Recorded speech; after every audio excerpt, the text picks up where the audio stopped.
During family dinner at my parents' house, everything looked normal to normal, actually. The kind of normal that feels rehearsed, like everyone's reading from a script we've performed too many times before. My 22-year-old daughter, Emma, sat beside me, quiet but polite, her back straight, her smile thin. My wife was trying to make conversation with my mother, who was already judging the salt in the potatoes and pretending she didn't notice. My father was mid-rant about some political article he half read that morning. My sister Karen sat at the head of the table, perfectly placed like the queen she's always believed herself to be. The roast was overcooked. The air was thick with tension. And yet it all looked like a portrait of family togetherness until it didn't. Emma dropped her fork. It clattered onto the tile, sharp and echoing in the quiet space between Dad's rambling and Karen's sighs. She ducked under the table to pick it up. Just an ordinary moment till she came back up. Her face was white. Not pale, but drained, like all the color had been vacuumed out of her. Her eyes looked distant, unfocused, her hand trembling just slightly as she reached for my wrist. "We need to leave," she whispered. I thought she was sick. I leaned in, asked, "What's wrong?" Her voice was low, almost shaking. "You didn't look under the table." For a moment, I didn't move. I thought maybe she was speaking metaphorically, that she'd caught some emotional undercurrent I hadn't noticed. "You didn't look under the table." I didn't understand until I bent forward, careful not to bump my knees, and looked.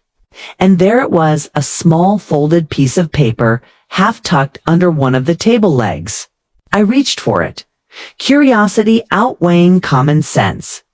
Before I could even unfold it, Emma snatched it from my hands. Her fingers were trembling now. She opened it quickly, her eyes scanning just once, before her jaw locked tight. Then she said it again, louder this time, "We're leaving." No one argued. My wife, who hated these dinners as much as I did, immediately nodded. I made up some excuse: headache, early morning, something suitably polite and meaningless. My parents frowned but didn't press. Karen barely looked up from her plate. Within 5 minutes, we were in the car, driving through the dark suburban streets that felt too quiet for what was happening inside my chest. I glanced at Emma. She was staring straight ahead, pale and silent.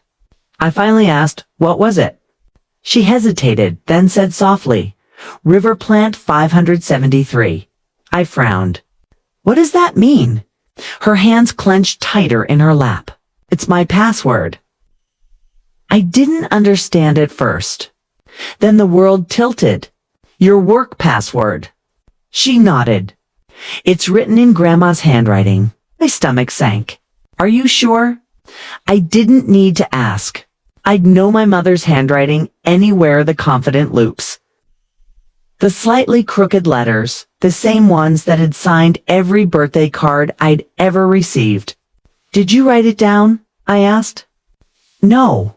"Did you tell anyone?" "No," she exhaled shakily. "They must have seen me type it. Or had a camera. I don't know." The car felt smaller suddenly, the air thick and stale. None of us spoke the rest of the drive. Back home, Emma went straight to her laptop, the work one, not her personal. I stood behind her in the hallway, afraid to move, afraid to speak. She opened it, her face lit by the cold blue glow of the screen. Her fingers flew across the keys. Then she froze.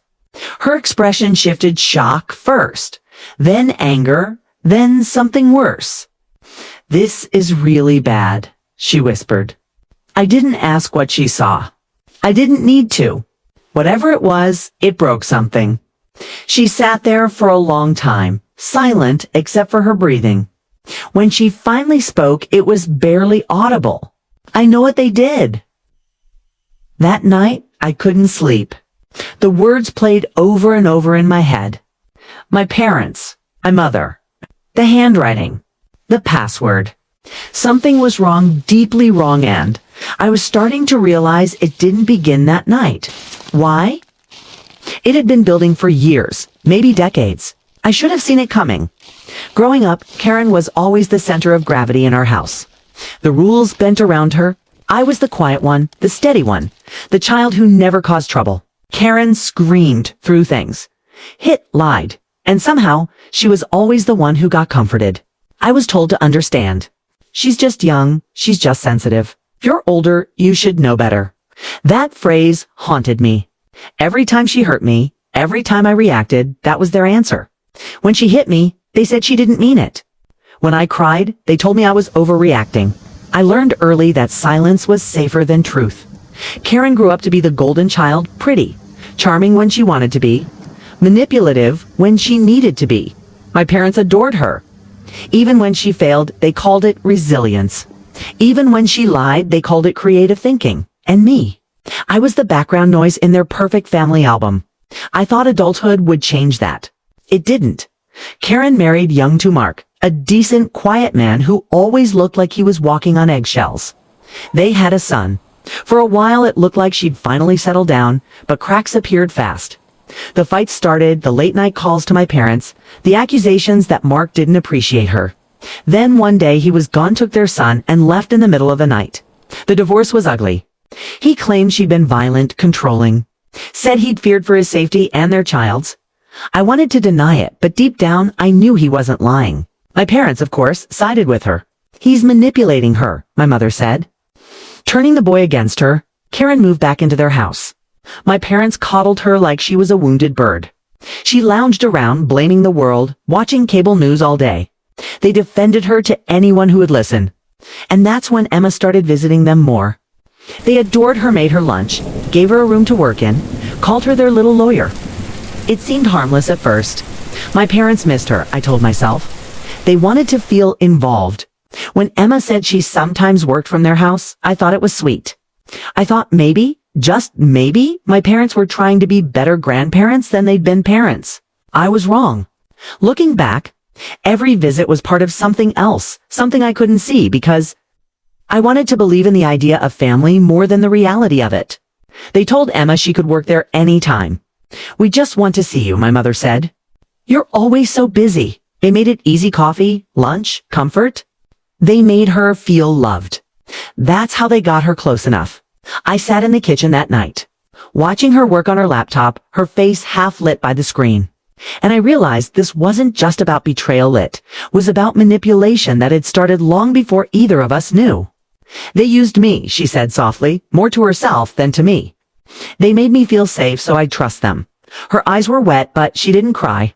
I didn't know what to say. All I could manage was, what did they take? She hesitated. They downloaded a file, a case file. Whose? I asked, though I already feared the answer. Mark's. My breath caught. Your aunt's ex-husband? She nodded. Someone used my login to access his sealed custody case. Yesterday. My stomach turned cold. While you were with them. Yeah. Lunch at their favorite cafe. The realization hit like a punch. They'd planned it. Every part of it. They'd waited for the right moment, distracted her with affection while someone, Karen, probably used her work laptop upstairs to access restricted data. You didn't know he was a client? I asked. No. I had no idea until tonight. She was shaking again, angry this time. I checked the logs. My username. My timestamp. It's all there. It looks like I did it. She buried her face in her hands. If the firm finds out, I could lose everything. My license, my job, my reputation. I wanted to tell her it would be okay, but it wouldn't. Not unless we did something. Then the phone rang. My mother's number flashed across the screen. Against my better judgment, I answered. Her voice was shaky, but still had that practiced helplessness she used when she wanted something. Karen's been arrested, she blurted. My grip tightened on the phone. What happened? She went to Mark's house, just to talk, to see her son. He called the police. Can you believe that? I swallowed hard. How did she get his address? She found it, my mother said quickly. It doesn't matter, he overreacted. Mom, I said slowly, how did she find it? Silence. Then, quietly, "We need help with bail. $2,000. My blood ran cold. I hung up before I said something I couldn't take back. When I looked at Emma, she already knew. "They used it," she whispered. "The address from the file." She wasn't asking. She was certain. I nodded. "We're going over there tomorrow," I said. "Not over the phone." "They'll lie." She didn't argue. Just nodded, eyes hard. That night, none of us slept. The next morning, we drove to my parents' house. The sun was bright, but everything felt dim. My father opened the door like nothing was wrong. My mother smiled faintly, as if we'd come for brunch. Emma didn't waste time. "You stole my password," she said. "You took me out to lunch so Karen could use my laptop." My father's smile faltered. My mother crossed her arms. She just needed to see what he was saying. My mother said calmly, as if she were justifying borrowing sugar. Emma's voice didn't shake.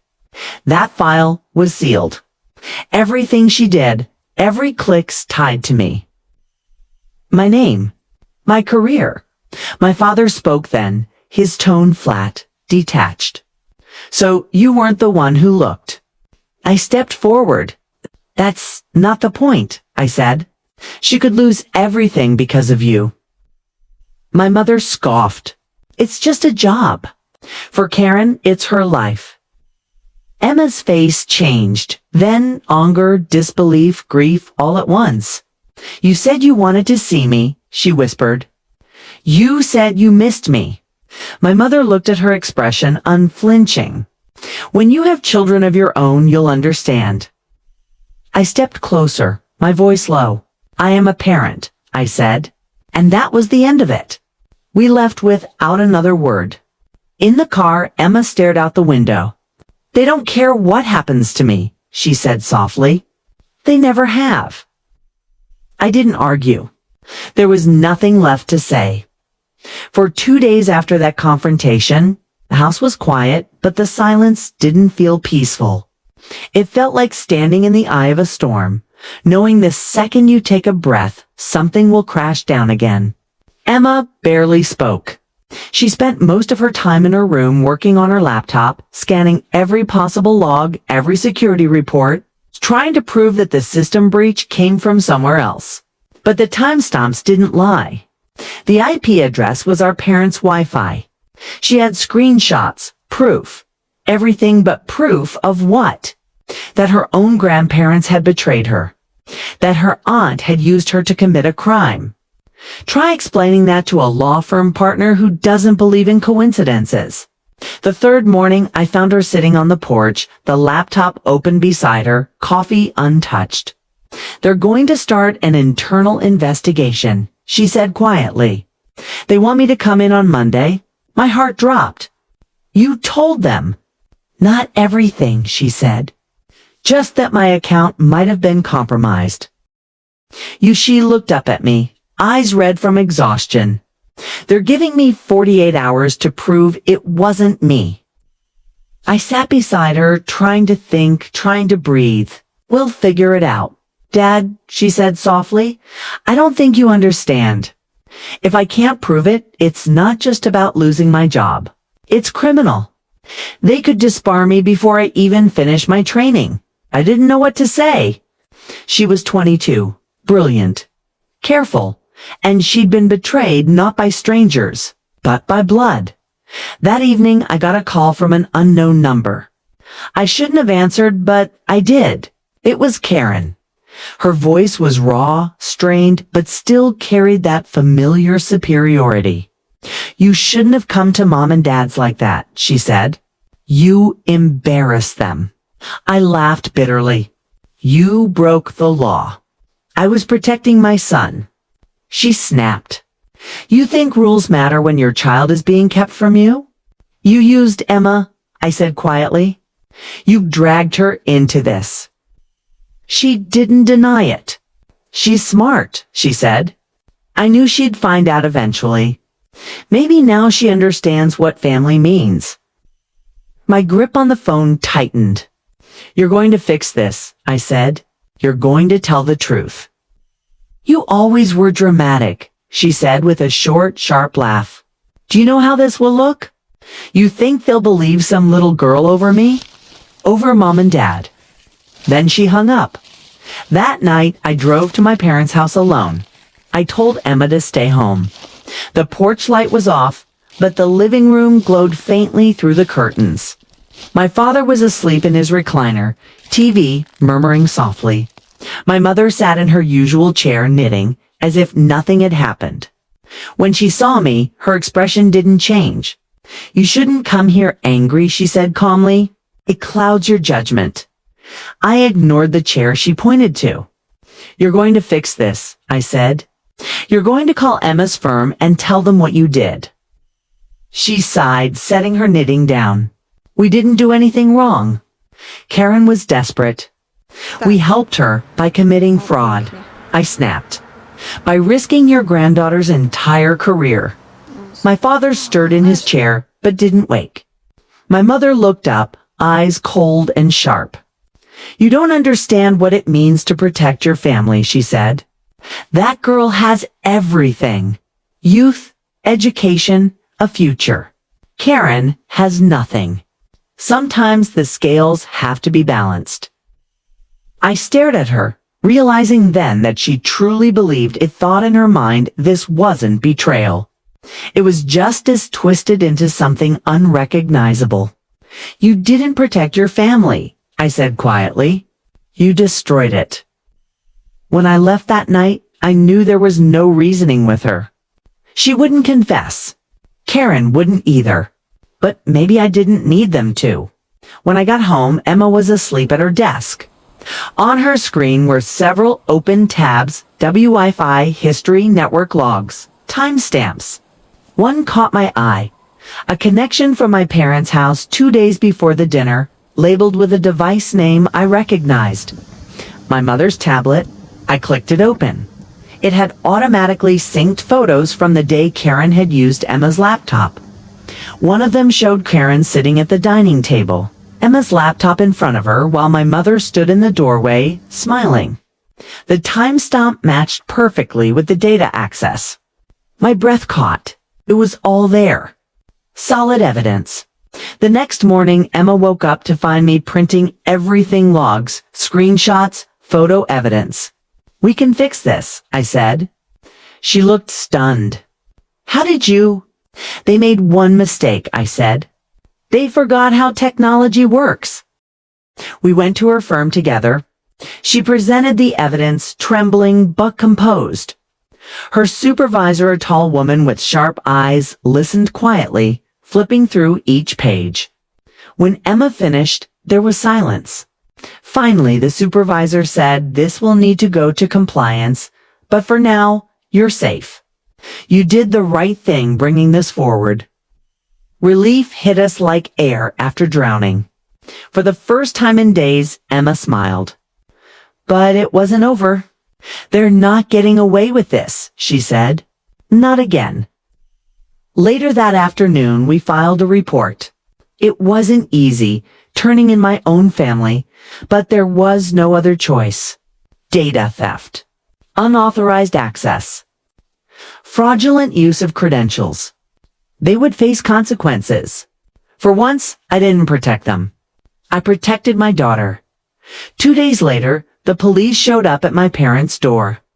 Karen was there, still out on bail.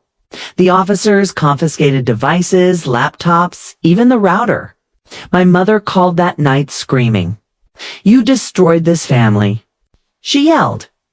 You turned your back on your sister. No, I said. I finally stopped pretending. Then I hung up. Weeks passed. The investigation continued.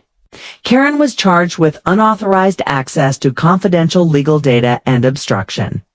My parents were listed as accomplices for knowingly allowing it. Their lawyer tried to paint it as a misunderstanding, a simple family mistake. But the evidence was too clear. Emma's name was cleared entirely. Her firm even offered her a permanent position after seeing how she handled it. But she didn't celebrate. There was no victory here, just exhaustion. One evening, found her sitting in her old room, staring at a photo from years ago, a family picture. My parents, Karen, me, and a small Emma between us all, smiling wide. It feels like they were never really my grandparents, she said quietly, like it was all an act. I sat beside her. Sometimes, I said, people love the idea of family more than the responsibility of it. She nodded slowly. Do you think they ever loved me? I didn't know how to answer. In their own way, I said, but love without respect isn't real. Months later, after the case ended, I drove by my parents' house one last time. The yard was overgrown. Curtains drawn. For sale sign leaning slightly forward, faded from the sun. I parked across the street, not to confront them, but to say goodbye to a place that had once felt like home. I didn't go inside. I didn't need to. When I got back home, Emma was in the kitchen, baking something she hadn't done since she was little. She smiled when she saw me, and for the first time in a long time, it felt like a new beginning. Do you think we'll ever see them again? She asked. Maybe, I said, but only if they see us first for who we really are. That night after dinner, she handed me something folded in old photos she'd found, the same one from before. But she'd written something new on the back in pen. We looked under the table, and we saw the truth. I smiled sadly, tucking it away. Sometimes families are rebuilt not by forgetting the past, but by finally facing it, and somewhere deep down, I realized that the scariest thing that night at dinner wasn't what was under the table. It was everything that had always been hidden above it.